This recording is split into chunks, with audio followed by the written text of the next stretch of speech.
Good day mga kamitsu! Nandito na naman tayo sa aking YouTube channel. By the way, I'm Madeline Vergara, your sales executive here at Mitsubishi Jose Santos, Manila. Today guys, papakita ko sa inyo isa sa mga sikat na MPV sa Pilipinas. Ito ang Xpander GLS Automatic 2026. Ngayon guys, i-review natin mula design, features, at kung worth it nga ba siya bilhin ngayong 2026.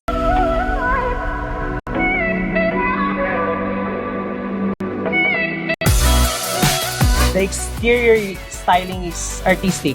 The lights are improved, the exterior linings, nakakapogi sa sasakyan. The interior looks elegant. Modern na rin yung panel. I like how slick and simple it is. Ang daming binago, maraming mga features na nadagdag. The best and elegant. So tara, ipakita ko muna sa inyo ang ating front grille ni Mitsubishi Xpander GLS. Pa lang, makikita mo na agad yung upgraded looks ng Mitsubishi Xpander GLS. New vertical slat grille design, mas premium yung dating. All black grille with chrome accent, mas pinaganda at mas pinapoging tignan ngayong 2026 itong Xpander GLS natin. Integrated with LED or DRL, daytime running light, nagbibigay ng aggressive front look sa ating unit. So, ito naman yung ating side ng ating unit. Silipin naman natin yung loob ng ating Xpander GLS. Kung ikaw ang driver, dito ka talaga mapapabilib sa Xpander GLS Automatic 2026. Una, check natin ang steering wheel, naka-leather seat na, plus may controls ka na for audio at calls. Hindi mo na kailangan tanggalin kamay mo habang nagda-drive. Pagdating sa comfort, adjustable ang driver seat, pwede mo i-slide, i-recline at i-adjust ang height para sakto sa driving position mo. Sa convenience, push start na siya tapos meron ka pang electronic parking brake with auto hold. Perfect to sa traffic, hindi ka mapapagod sa tapak ng pleno. Kung space at comfort ang hanap mo, tignan mo to sa Xpander GLS 2026. Dito mo talaga mararamdaman yung haba ng Xpander, ang laki ng legroom kahit matangkad ng passenger, hindi sila maiipit. Pwede ka pang mag-stretch ng legs mo at hindi tatama tuhod mo sa harap, perfect sa long drive at family trips. So sa ating infotainment, accessible sa driver dahil meron tong 10-inch touchscreen with 360 camera, wireless, Apple CarPlay, and Android Auto. Of course, meron din siyang Bluetooth plus USB ports. So, ang ating air condition naman guys, naka fully digital air condition system na tayo. Ayan. So, ito din, meron tayong USB port. Ayan. Dito natin nilalagay para sa Android Auto and Apple CarPlay. And of course, meron din tayong power outlet. Ayan guys. So, dito naman tayo sa ating gear shift. So, sa ating gear shift naman tayo guys, sa Xpander GLS, meron tayong 4-speed.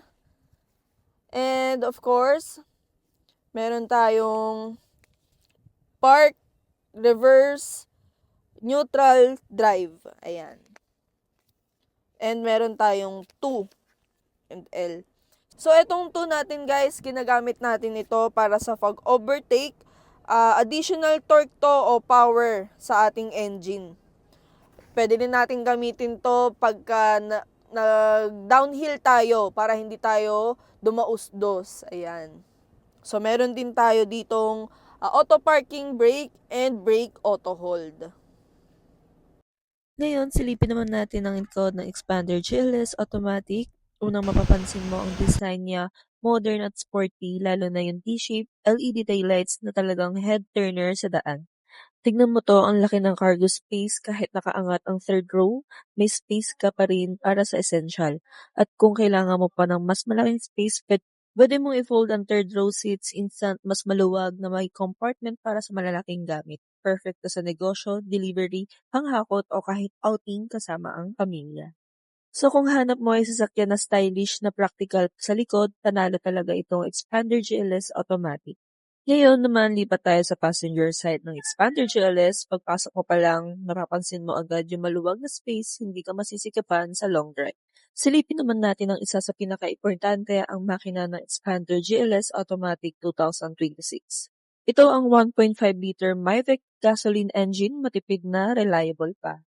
Ang lakas niya is around 105 horsepower, kaya kayang-kaya ang daily driving, family trips at kahit puno ang sakay. Hindi lang yan, kilala ang Mitsubishi sa matibay at subok na makina, kaya panatag ka sa long-term use, plus fuel efficient siya, tipid sa gas kahit araw-araw gamitin, kaya swak na swak sa negosyo o pang pamilya. So kung ikaw ay planning na bumili ng Mitsubishi Expander GLS Automatic, pwede mo akong kontakin through my social media accounts. So Viber and WhatsApp ready ang aking contact number. And nga pala guys, dito lang kami sa Mitsubishi Abad Santos. Ang landmark is LRT1 Abad Santos Station.